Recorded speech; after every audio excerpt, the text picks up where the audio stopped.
Happy New Year. We're halfway through. We're doing the yearly wheels for 2025. We've got 6 of you left. The wheel consists of 12 piles. 1 for each month, 1 for each house. So if you watch it 3 times, once for the month, once for the house, your house, and then the current chart, and see, so each month, look at what the chart is, the current chart, and see where that leads you. If you've got your birth chart, look at each house and see where that takes you.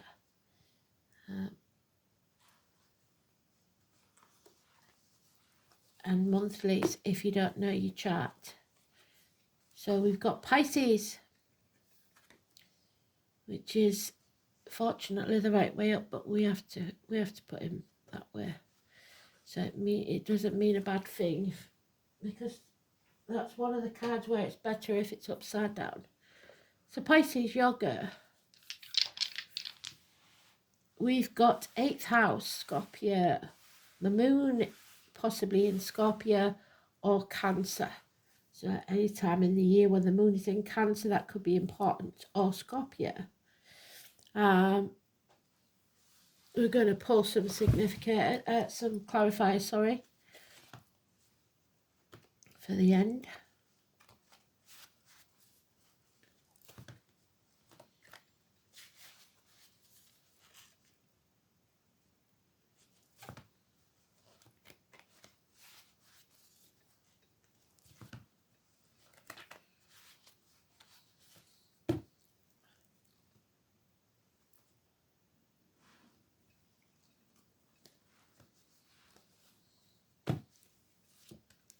Oh, and that one's dropped itself out.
So January,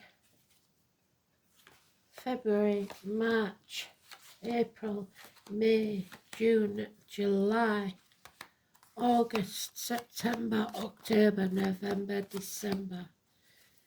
The truth will set you free. Truth is coming out.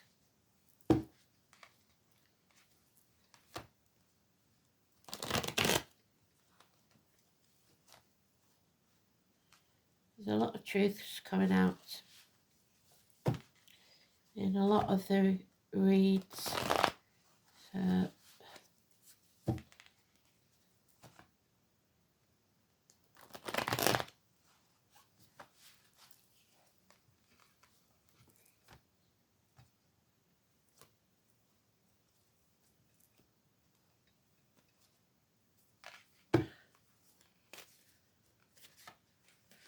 So first house, second house, third house, fourth, fifth, sixth, seventh, eighth, ninth, 10th, 11th, 12th.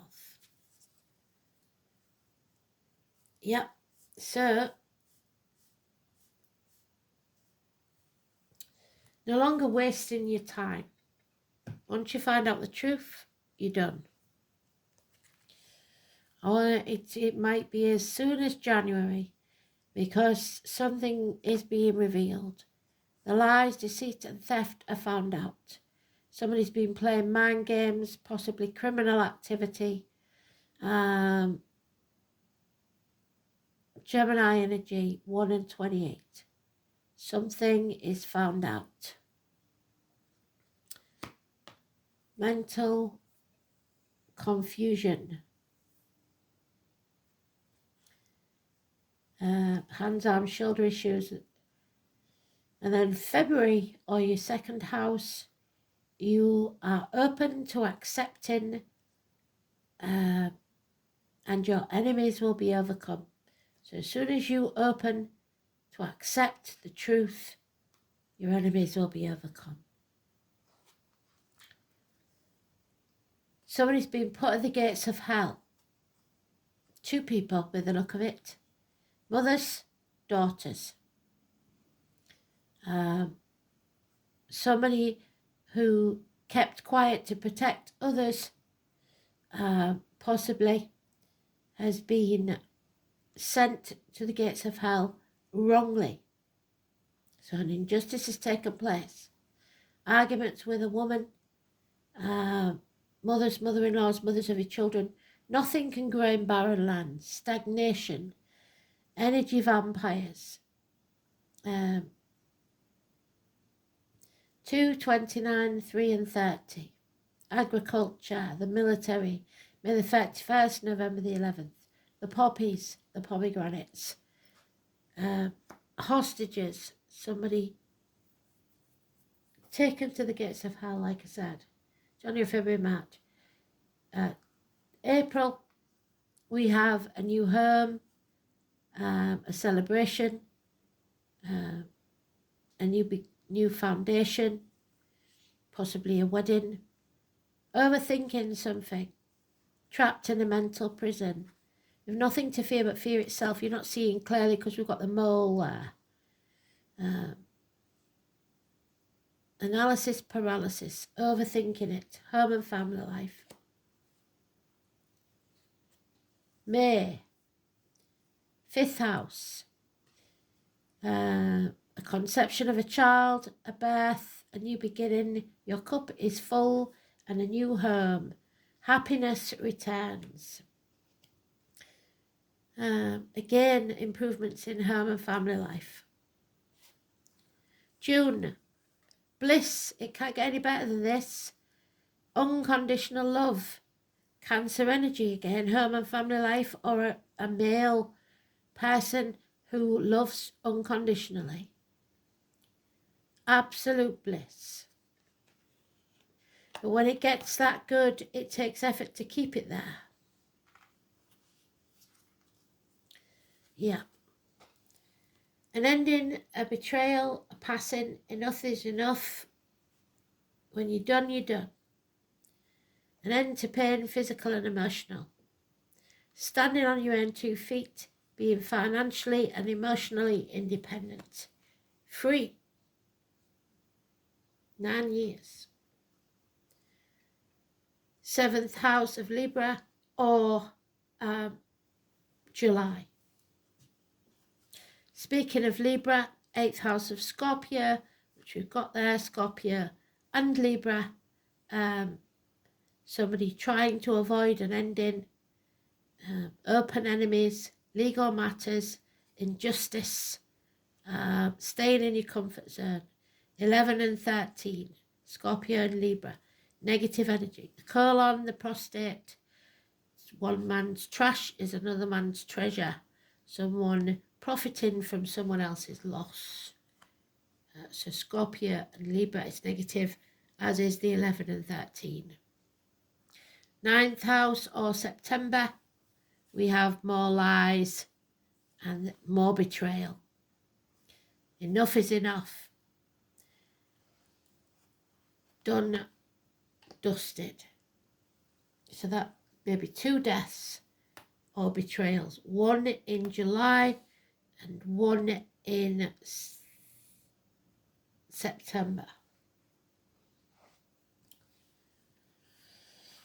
Again, Scorpio, depression, a younger water sign energy, the abdomen, the breasts, feeling drained and depressed, self-medicating, drink, a narcissist in October.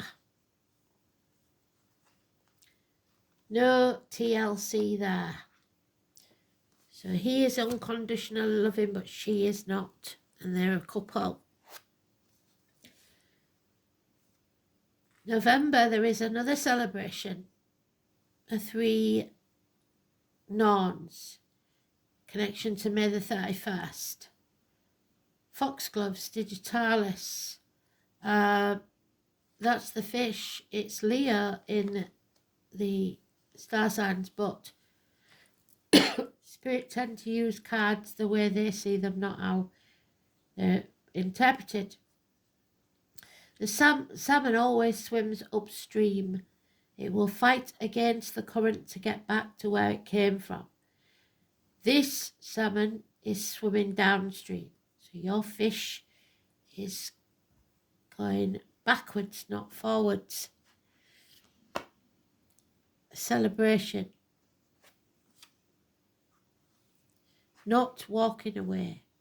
Fronting it out. December, there is no peace for the wicked. You're going to have to fight for this. Something out of the blue to astonish you. And action is taken that is positive in December.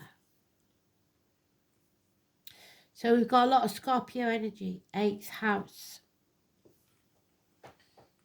Death and rebirth is possible if you aren't in denial. And the home and family life is also important. So the 8th house is about funerals and births. When there's a death, there's a birth. You've got it twice.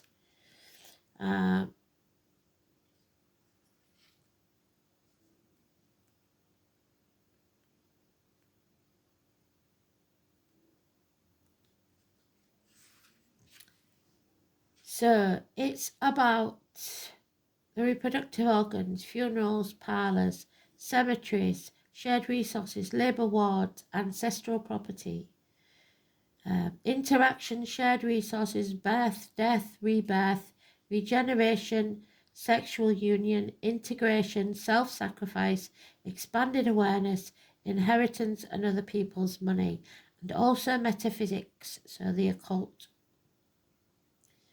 It's the complex 8th house secrets, which we've got there with the High Priestess. Secrets revealed.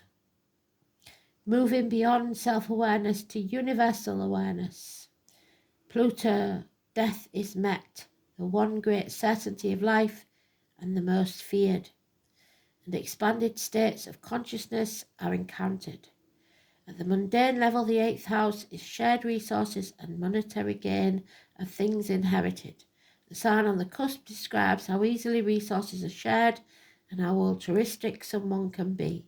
Inheritances may be on the physical or psychic plane, including ancestral patterns and potential.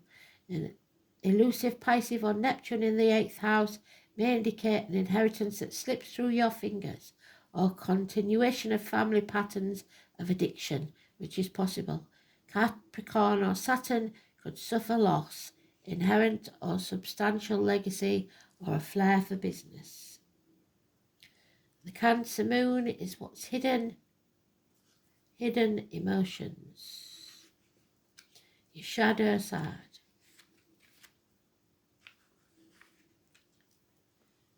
Emotionally responsive, empathic, caring, moody, possessive, vulnerable, strongly maternal or paternal, and the moon in Cancer has a deep need for security and refuses to let go.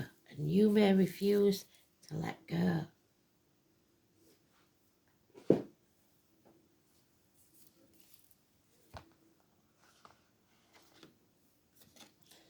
Uranus, physical strength, speed, untapped potential, a time to great energy and health, freedom, energy, action, courage, strength, tenacity, and understanding, wisdom. Uranus.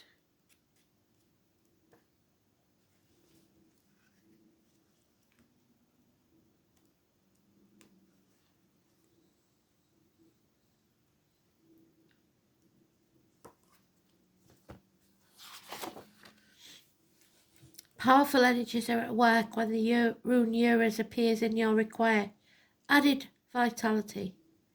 It's a good omen. However, you must treat this power with respect and caution, or its wild nature may cause you to regret the fact that you chose to use its force in the first place. After all, it is fairly easy to goad a bull into charging, but it is not a simple matter to stop it once the job is done. The rune's association with courage and great strength means that it is certain that you will overcome these obstacles, but brute force will not be enough to see any changes through. You will also have to use your intelligence to harness the power of Uranus wisely. This rune is considered good for healing, giving strength to those who have been ill, hastening a recovery. Uranus may also indicate a rise in status, but first make sure that you are not biting off more than you can chew. Weakness and physical or mental fatigue is possible. There may even be an underlying health problem, so perhaps it is time for a checkup or a thorough review of your lifestyle. There is a sense of being overwhelmed by events and not having the will to face up to reality. When this rune appears in the position, it takes care. Powerful forces may be raged against you. Dear.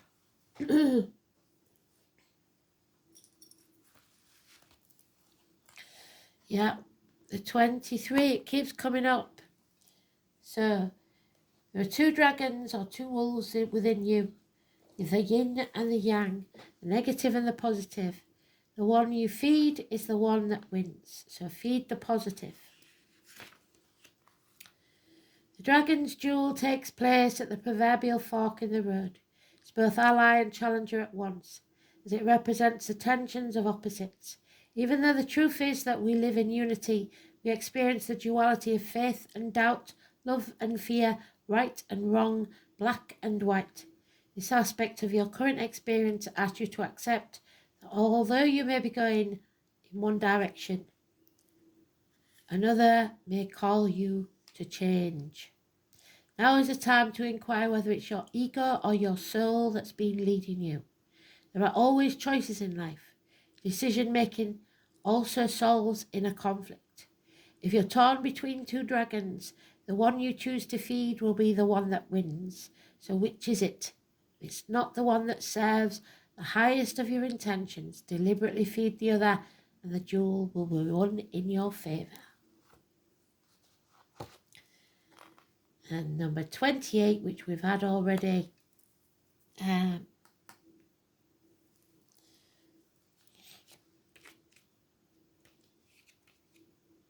the wee folk, the little people, the leprechauns, Ireland, fairies, gnomes, elemental beings of all sorts share the earth with us. And as part of this magical essence, you might catch a glimpse of them out of the corner of your eye, so you may be seeing spirit, or simply sense their presence in some secluded spot. Seek them where their world and your world meet, amongst the roots of ancient trees, on the misty mountain tops, and at the edge of the sea. There are helpers willing to pitch in and give you the assistance you need, but you have to be ready to accept it. On a cause or project that is dear to your heart, look around you. Let your need be known and welcome help when it is offered. This is about help, community, details. Give thanks for your helpful friends. What elemental beings do you sense near your home? Spirit are always with you. Thanks for listening. Speak soon. Bye-bye.